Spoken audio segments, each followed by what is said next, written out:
आज के क्लास में हम लोग देखने वाले हैं क्लास 10th का एक बहुत ही अच्छा सा चैप्टर त्रिभुज, जो कि एग्जाम में 5-6 नंबर का आता है हर वर्ष। ये 6th चैप्टर है। इसमें आज हम लोग इसका बेसिक जानेंगे। व्हाट इज ट्रायंगल, ट्रायंगल होता क्या है। वैसे पिछली कक्षाओं में आप लोग पढ़ चुके होंगे, है ना। तो सबसे पहले हम लोग देख लेते हैं कि व्हाट इज ट्रायंगल। ट्रायंगल क्या है। सभी कहते हैं 3 भुजाओं वाला ट्रायंगल होता है। तो एक भुजा ये, एक भुजा, एक भुजा, ट्रायंगल है क्या? नहीं है। हम इसका सटीक ये देंगे कि 3 भुजाओं से घिरे बंद आकृति को त्रिभुज कहते हैं। जैसा कि ये आकृति बंद होनी चाहिए, है ना। तो 3 भुजाओं से घिरे बंद आकृति को क्या कहते हैं? त्रिभुज कहते हैं। और त्रिभुज का ये गुण होता है कि त्रिभुज के तीनों कोनों का योग 180 डिग्री होता है ना। अगर किसी त्रिभुज में 2 एंगल दिया हुआ हो तो तीसरा एंगल दोनों को जोड़ के और 180 में घटा करके हम उसको निकाल सकते हैं, ठीक है। तो इसके बाद हम लोग देख लेते हैं ट्रायंगल के कुछ टाइप्स। वैसे पिछली कक्षाओं में 9th 8th में हम लोग जान चुके हैं। देखिए सबसे पहले देखते हैं विषम बाहु त्रिभुज। विषम का अर्थ ही होता है कि बराबर नहीं होना, है ना। तो विषम बाहु त्रिभुज में क्या होता है कि तीनों भुजाएं अलग अलग होती हैं, एक भी भुजा आपस में इक्वल नहीं होता है। ऐसे त्रिभुज को हम लोग कहते हैं विषम बाहु त्रिभुज, और इंग्लिश में कहते हैं स्लैंट ट्रायंगल। क्या कहते हैं? Slant triangle. अंडरस्टैंड। उसके बाद देखते हैं समबाहु त्रिभुज, है ना। और इससे पहले ये देखिए समद्विबाहु त्रिभुज। जिस त्रिभुज की 2 भुजाएं आपस में बराबर हो, है ना, वो समद्विबाहु त्रिभुज कहलाता है। आइसोसेलेस ट्रायंगल इसको इंग्लिश में बोलते हैं। अब आइए, जिसमें तीनों भुजा इक्वल हो, प्रत्येक कोण 60 डिग्री का हो, वो क्या कहलाता है? समबाहु त्रिभुज। इंग्लिश में इसे कहते हैं इक्विलैटरल ट्रायंगल, है ना। इसके बाद समकोण त्रिभुज। समकोण त्रिभुज, समकोण का इंग्लिश होता है राइट एंगल। क्या होता है? Right angle. तो राइट एंगल ट्रायंगल उस ट्रायंगल को कहते हैं जिसका एक कोण 90 डिग्री का होना चाहिए। अन्य 2 कोण अलग माप रखते हो कोई बात नहीं, लेकिन एक कोण कितना होना चाहिए? 90 डिग्री का। बात समझ में आ रही है? yes, इसके बाद देखिए ये बेसिक जानकारी थी, आप पिछले कक्षा में पढ़ चुके हैं। हमको जो 10th क्लास में पढ़ना है वो ये पढ़ना है बेसिक इस चैप्टर का कि what is congruent and what is similar. Similar क्या होता है, कॉन्ग्रुएंट क्या होता है। कहने का सर्वांगसम क्या होता है। ये आप 9th क्लास में बहुत सारा थ्योरम दिया हुआ है। उस बच्चे को थोड़ा सा यहाँ प्रॉब्लम होगा जो 9th में ठीक से पढ़ाई नहीं की है ना। तो यहाँ पे देखिए मैं बता देना चाहता हूँ पूरा बेसिक, आपको प्रॉब्लम्स नहीं आएंगे ये उम्मीद है। सबसे पहले सर्वांगसम देख लेते हैं। सर्वांगसम किसे कहते हैं?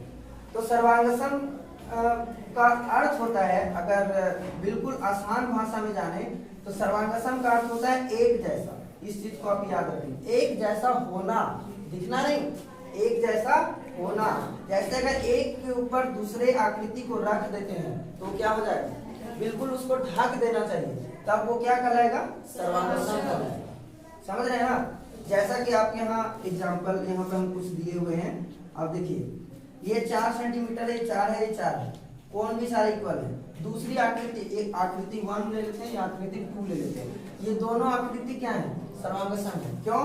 कहे कि ये देखिए इसके जितने भी भुजाएं हैं एक दूसरे के इक्वल है और सारे कोण भी इक्वल है। कहने का इसको अगर उठा के इस पे रख दें तो क्या हो जाएगा? दोनों एक दूसरे को ढक लेंगे, एक ही दिखेगा, इसीलिए ये सर्वांगसम होगा। तो ये सर्वांगसमता का रूल होता है। दूसरी बात ये वृत्त, जितने भी वृत्त हैं, अब सबकी त्रिज्या सेम नहीं हो सकती, लेकिन जितने भी वृत्त हैं अगर उसकी त्रिज्या को सेम कर दें, जैसे यहाँ 2 ठोका ले लेते हैं, है ना, दोनों वृत्त की त्रिज्याएं क्या है? सेम है, 3-3 है, तो ये क्या हो जाएगा?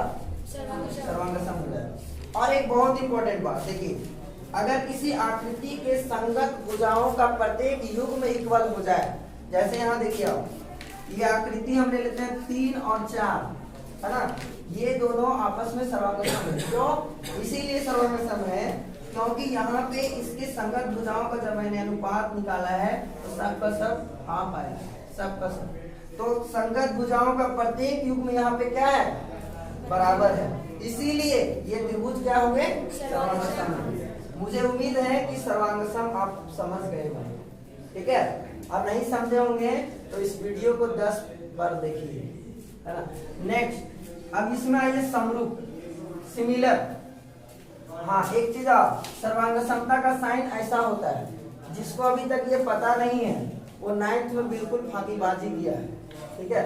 यहाँ पे ये सर्वांगसमता का साइन है, लेकिन कोई बात नहीं, इसको आप समझ लीजिए कि ये किसका साइन है, सर्वांगसमता का। सब देखता है तो डर जाता है, तीर धनुष कहाँ से आ गया, है कि नहीं। ये तीर धनुष नहीं है, क्या है, सर्वांगसमता का एक साइन है। अब यहाँ पर देखिए, सबको लगता होगा कि सांप है, सांप नहीं है, ये क्या है, समरूप, समरूपता का, सिमिलर दिखाने का एक साइन है, ठीक है। 4000 से अधिक साइन होते हैं मैथ में, जब आप लोग ISC वगैरह में जाएंगे तो देखेंगे। समरूप, सिमिलर, यहाँ पे सिमिलर समरूप का इंग्लिश होता है।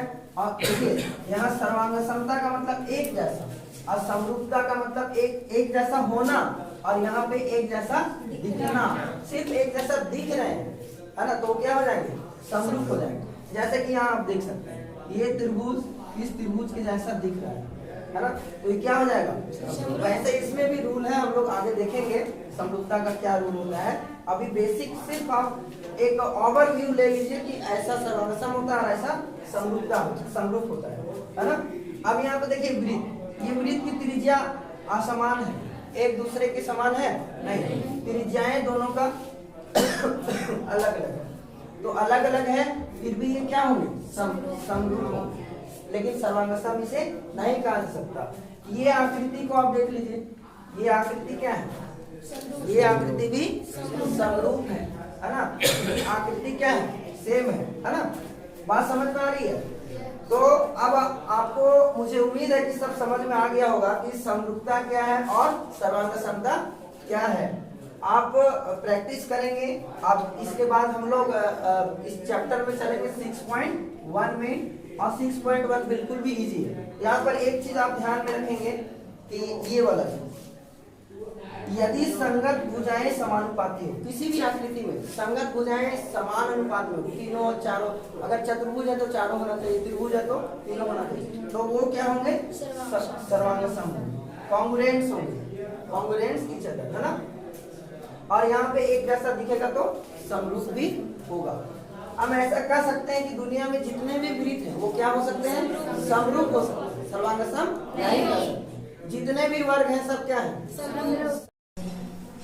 मुझे उम्मीद है कि आपको सर्वांगसमता और समरूपता की कसौटी समझ में आ गई होगी।